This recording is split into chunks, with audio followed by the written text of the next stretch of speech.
Pour comprendre ce que nous fêtons ce soir, chers frères et sœurs, moi j'aimerais bien prendre un autre passage de l'évangile de Luc. Vous savez, celui où on nous parle de ces deux compagnons d'Emmaüs qui, partant de Jérusalem, vont vers ce petit lieu-dit appelé Emmaüs.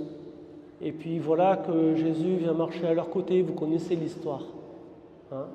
Puis ils discutent en chemin, il leur explique les Écritures, leurs cœurs sont brûlants à ce moment-là, quand Jésus est en leur présence et leur explique les Écritures.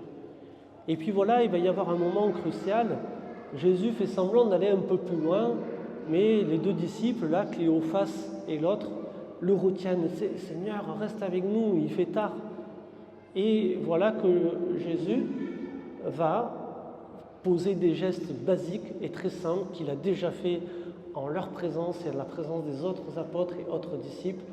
Il va prendre le pain, dire la bénédiction, le rompre et le partager. Et c'est à ce geste-là que les deux disciples d'Emmaüs reconnaissent le Christ ressuscité présent avec eux. Et puis ensuite, l'évangéliste nous dit la chose suivante, qu'à partir du moment où ils le reconnaissent, Jésus disparaît. Un petit peu comme s'il s'évaporait là d'un coup. Mais en fait, il ne disparaît pas, frères et sœurs. Jésus est le pain. Et notre modalité de la présence du Christ. Et vous comprenez pourquoi, à partir de là, lorsque ces deux disciples d'Emmaüs vont retourner à Jérusalem pour dire ce qui leur est arrivé et comment ils avaient reconnu le Seigneur à la fraction du pain, vous comprenez pourquoi les toutes premières communautés chrétiennes étaient tant attachées, comme nous nous efforçons de le faire nous aussi aujourd'hui, à la fraction du pain.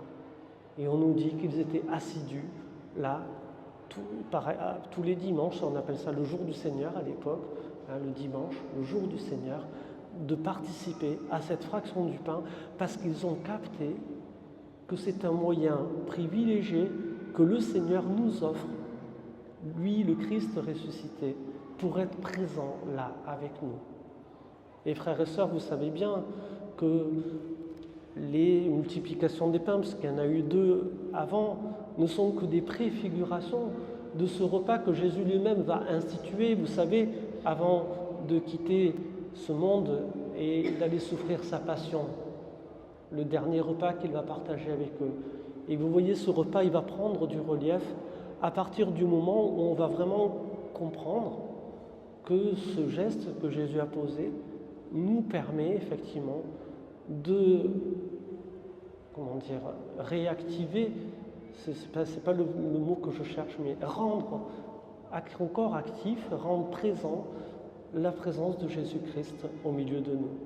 Et c'est le même signe, frères et sœurs, qui nous est proposé aujourd'hui. C'est le même signe que nous fêtons plus particulièrement aujourd'hui avec cette fête du Saint-Sacrement, le Christ, qui, à la fraction du pain, est là. C'est lui, c'est bien lui qui est là.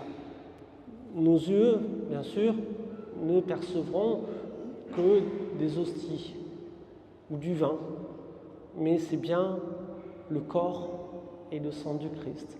C'est l'Esprit Saint qui va venir opérer cette transformation. On appelle ça, dans le charabia théologique, la transsubstantiation. Je ne vous demande pas forcément de retenir le mot. C'est pas un mot qu'on emploie tous les jours, celui-là. Cette transformation-là du corps, du pain en corps du Christ, du vin en sang du Christ. Et vous savez, celui-là, c'est certainement le miracle le plus grand parce que c'est celui qui se reproduit le plus souvent. Vous savez, des fois, quand on cherche des miracles, on va chercher des trucs extraordinaires, là, le soleil qui danse dans le ciel, à Medjugorje ou ailleurs, peu importe. Et il y a un miracle là qui va s'opérer dans quelques instants devant nos yeux, beaucoup plus modeste. Il n'y a rien de spectaculaire, mais c'est le miracle le plus grand, parce que c'est celui de la présence de Dieu. C'est celui où Dieu est là, dans le pain consacré, dans le vin consacré. Alors frères et sœurs, en fêtant aujourd'hui cette fête du Saint-Sacrement, moi la première chose que j'ai envie de faire, c'est de rendre grâce au Seigneur pour cette présence fidèle qu'il nous offre dans ce Saint-Sacrement.